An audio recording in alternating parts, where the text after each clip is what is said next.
खूनी कहानियां तो बहुत सुनी होगी, पर ये कहानी है कुछ अनोखी, क्योंकि यहाँ खिलौना खिलौना नहीं था, थी एक खूनी गुड़िया।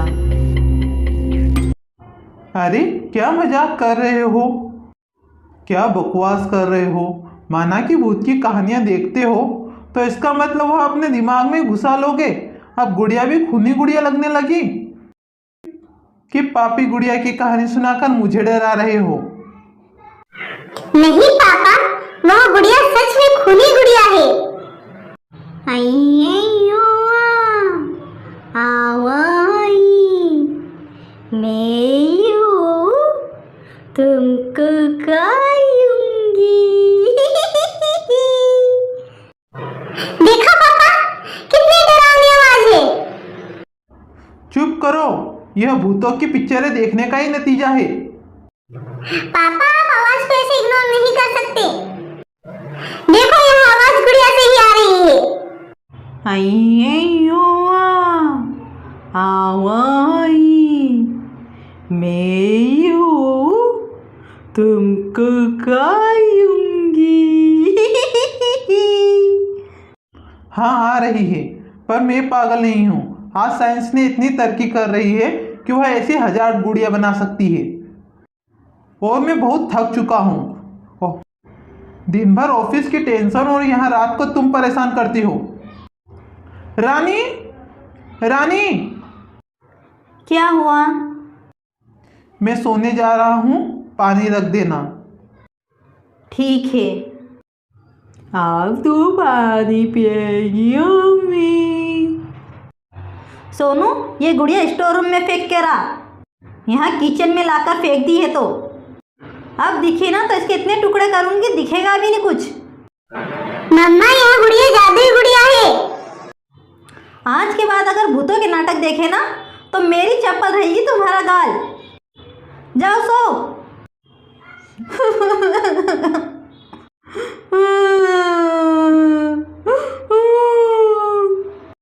सोनू, 2 थप्पड़ पड़ेंगे।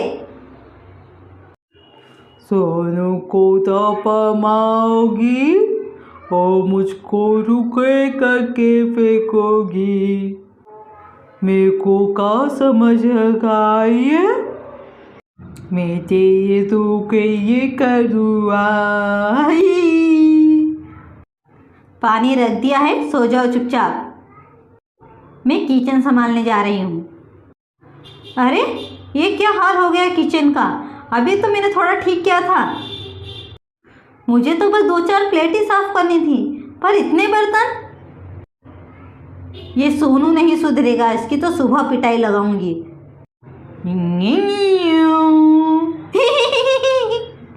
सोनू, अब मस्ती नहीं। मैं सोनू नहीं आई, सोनू नहीं हूँ। अब ये गुड़िया यहाँ किसने रख दी? एक तो पहले ही काम पड़ा है और यह गुड़िया यहाँ पर आके रख दी। यह कहकर वह गुड़िया को फेंक देती है। तभी लाइट ऑन और ऑफ होती है। अरे क्या हो रहा है? रानी चीखने की कोशिश करती है, पर उसके मुंह से आवाज़ भी नहीं निकल पाती। और चाकू से वह गुड़िया रानी को मार डालती है और उसे घिसते हुए ले जाती है गार्डन के बाहर।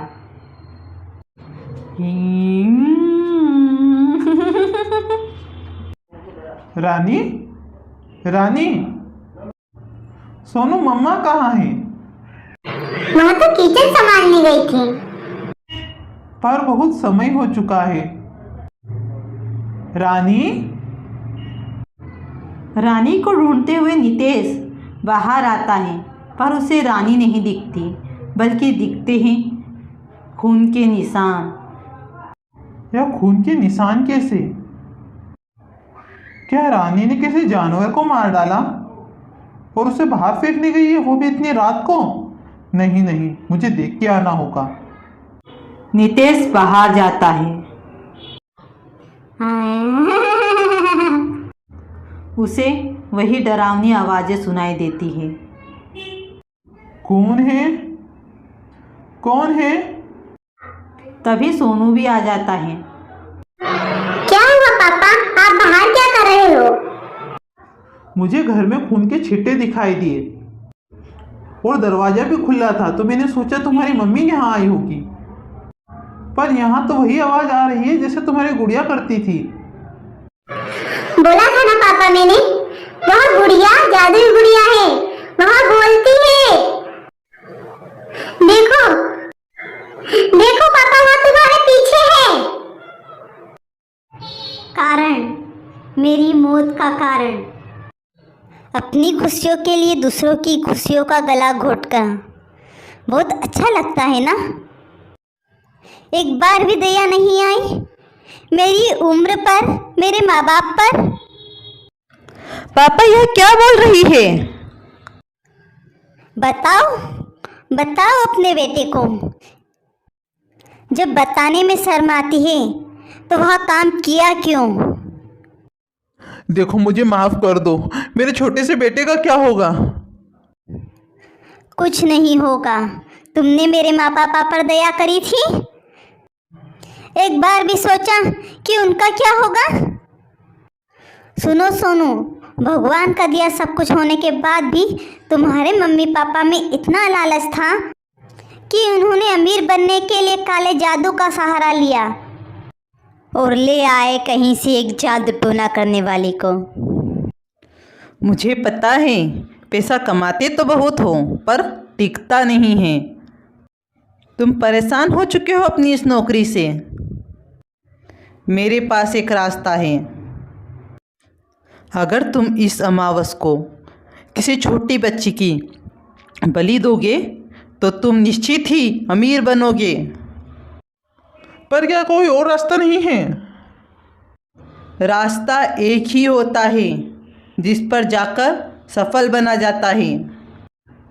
इससे आसान कोई रास्ता नहीं। एक बार अगर तुमने यह मौका छोड़ दिया तो सारी जिंदगी पछताओगे। अब क्या करें? देखो मैं यह नौकरी कर करके परेशान हो गया हूँ। मुझे अब कुछ तो ऐसा करना है कि मैं अमीर बन जाऊँ।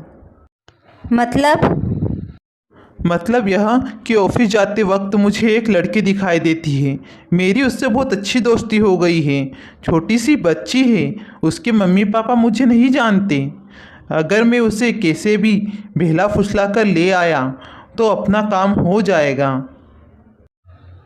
अगर पुलिस को पता चल गया तो? बिल्कुल पता नहीं चलेगा। तुम बस अमावस का इंतजार करो। देखो मेरे मम्मी पापा ऐसा नहीं कर सकते, मुझे तो इस बारे में कुछ पता ही नहीं है। मैं भी तो इनके साथ रहता हूँ। बेटा मैंने तुम्हें तुम्हारे मामा के घर छोड़ दिया था, पर यह जो कह रही है वह सच है। फिर अमावस के दिन मैंने बोला था ना कि मैं ले आऊँगा। देखो इसको क्या हुआ है? तुम बस क्रिया की तैयारी करो। वह औरत आ गई है ना? हाँ बस आती ही होगी। यह लो, अब इस लड़की की बलि दे दो। और ध्यान रहे, एक ही बार में इसकी जान चली जानी चाहिए। गर्दन तन से जुदा हो जानी चाहिए। अब बस पूजा समाप्त हुई। अब 1 महीने बाद कोई लॉटरी की टिकट खरीद लेना या कोई भी व्यापार शुरू करना, तुम्हें सफलता ज़रूर मिलेगी।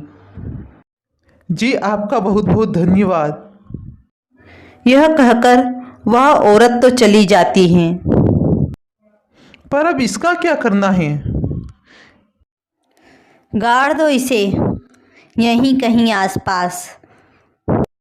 और तुम्हारे मम्मी पापा ने मुझे यहीं गाड़ दिया और अब तुम्हें भी जीने का कोई अधिकार नहीं। देखो मैं बहक गया था। मुझे नहीं मालूम थी कि वह औरत ऐसी चंडालनी निकलेगी, मुझे गलत रास्ते पे ले जाएगी। तुम्हें उस औरत को मारना चाहिए। मार दिया मैंने उसे और साथ में लेकर आई हूँ अब तुम्हारी बलि देने को। उसकी आत्मा भी इसी घर में है। तुम्हें मौत के घाट तो वही औरत उतारेगी, क्योंकि उसको मैंने उतारा है। मेरे पापा को छोड़ दो, मेरा क्या होगा? अगर मैंने तुम्हारे पापा को छोड़ दिया तो कल को दूसरे लोग भी ये ऐसा रास्ता अपनाएंगे। मुझे माफ़ कर दो।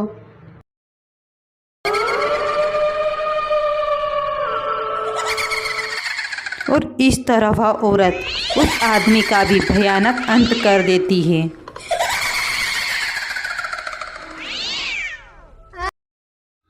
तुमने जो कहा था वो मैंने कर दिया, अब मुझे मेरा शरीर वापस दो।